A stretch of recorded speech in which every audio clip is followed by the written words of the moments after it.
So good afternoon from Mount Pleasanton with some fantastic news that Carl has signed another 2-year contract with us, and we've got a few questions for him.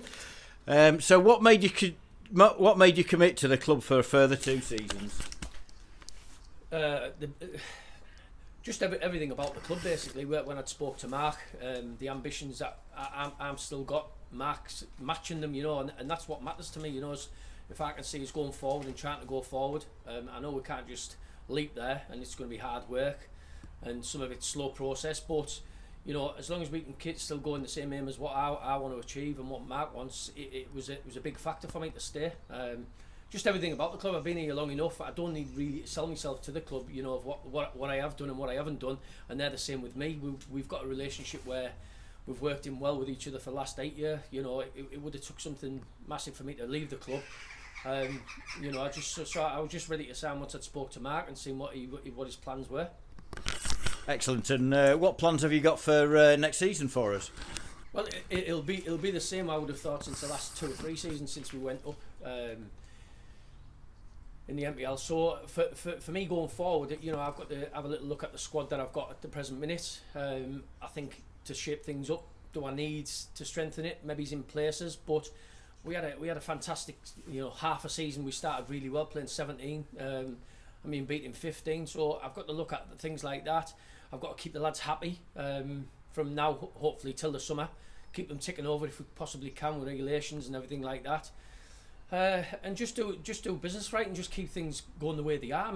Our squad that we've got, people that have been coming watching, was fantastic last year. Clean sheets that we kept, the goals we scored, the signings we made last summer were massive for the club. And everything's going in the right direction for us. It's just keeping that hunger there for the lads, and with this break that they've had, I know speaking to a few of them that they all can't wait to be back.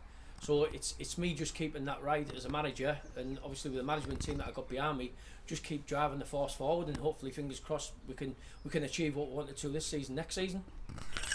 Excellent. And we've had some big changes on and off the field since you joined us. What do you think's been the biggest thing for you, mate? I think there has been some massive changes. Just watching the main factor from the first year I come into, obviously progression every single year is a massive thing, for most managers. It's not just about coming in and thinking to yourself, oh yeah, you're here, you've got the best players, you've got this, you've got that. For me, it's just seeing progression of the club going forward and what I want to achieve as a manager, but also seeing it as a club, because people don't realise when I first come in, everyone laughed and joked about Mask United being just a small fishing village, and now we're talked about as one of the best teams around in non-league really in Teesside area. So for me, it's just seeing the factors of where we have come from as a full club going forward, which is just exciting, and hopefully, fingers crossed, it's not the end of it. We can just keep on driving forward. Excellent. And again, we've had a load of new people in and new fans and coming, going from a crowd of less than 100, and we're pushing towards 300 on a regular basis now. Message for the fans for season coming up in the summer? Well, they're it, Anna. They're the main people, the fans that are here. They come and support us. They spend the money. They've been fantastic. The last 2 years has been brutal for them, and they've put their hands in the pockets, and the club can't thank them enough. And especially me, they've kept everything, paying for obviously games when they haven't been played, and just giving the hard-earned money to the club really.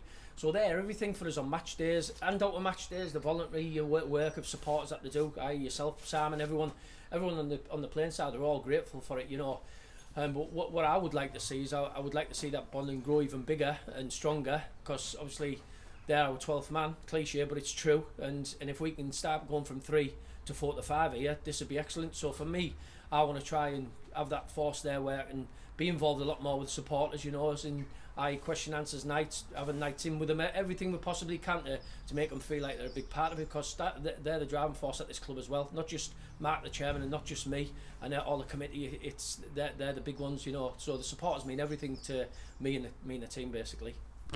Excellent. And on that, Carl, next Thursday night we're going to do a Zoom question with yourself and Wardy, 7:30, live on Zoom, and we'll put it on Facebook as well for all the fans. But if people want to dial in for that Zoom thing, we'll have 40 minutes where we'll get kicked off after that, and then we'll probably rejoin it again, because there's no way we'll get it all in 40 minutes. So any questions that people have got for Carl and Wardy or anybody, send them in to us through Seasiders Live, and we'll have that next Thursday night. I'll look for a night of banter and no doubt some decent stories of where we've come. So thanks very much for that, Carl. No worries. Thank you very much. Alan?